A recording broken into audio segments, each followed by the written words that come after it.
وأخذنا على عاتقنا أن نتقدم الصفوف، لكن نطالب بحل طب خليني أسألك سؤال صريح يا دكتور. نعم. هل تم استيعاب الدرس جيدا فيما حدث من مغامرة في ضم حضرموت والمهرة؟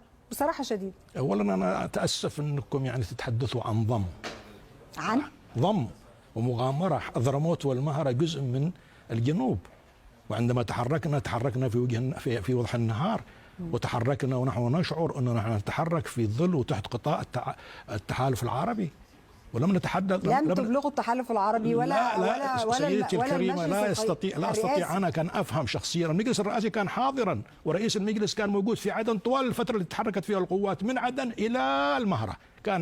ولكن لم يكن هناك موافقة جماعية من قبل المجلس الرئاسي على ضم حضرموت والمهرة. لا أستطيع أن أقول أن هذا لم يكن موجود، فأنا ليس عضو مجلس قيادة رئاسي، ولكن لا يمكن أن يحدث هذا الأمر. هو لم يعني أنت تعتبر أن هذه الخطوة كانت صحيحة؟ أنا أعتبر أن هذه الخطوة كانت صحيحة 100%. أنا أعتقد إذا كان هناك من عدم التنسيق مع الأشقاء في المملكة العربية السعودية فهو أمر خاطئ.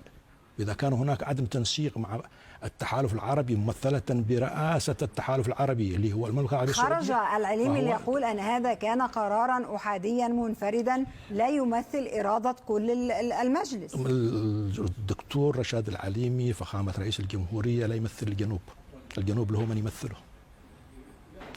يمثله، ومن يمثل الجنوب هو نشر القوات في حدود الجنوب، ولم يتجاوز حدود الجنوب على الإطلاق. ونحن نكون للعلم ظلت حضرموت جنوبية سيدتي الكريمة، حضرموت جنوبية والمهرة جنوبية وعدن جنوبية. لماذا نحن نتحدث عن تقسيم الجنوب؟ فرض الأمر الواقع. لم نفرض أمرا واقعا. فرض الأمر الواقع هذا ما حدث. لم نفرض أمرا واقعا. ألم تلفظكم القاعدة؟ من قال أكبر المسيرات والمليونيات على الإطلاق في تاريخ الجنوب الحديث كانت في حضرموت، وأول شهيد سقط من أجل الجنوب هو في حضرموت. إذا كانت هذه الخطوة تحظى برضا الجميع، ما الذي أوصلنا إلى هذه النقطة؟ خطأ استراتيجي. كان يجب أن يكون لدينا تنسيق مع المملكة العربية السعودية وعدم التحرك. لم تفعلوا ذلك. من لم يفعل ذلك يتحمل المسؤولية. أنا ليس رجل عسكري، أنا رجل مدني. أنا طبيب في الأصل، لا أتحمل هذه المسؤولية، ونحن لا نخوض في النقاشات العسكرية ولا نتخذ قرارات عسكرية. إذا أنت ترفض فكرة المغامرة؟ لا، هي كانت مغامرة وفقا لذلك.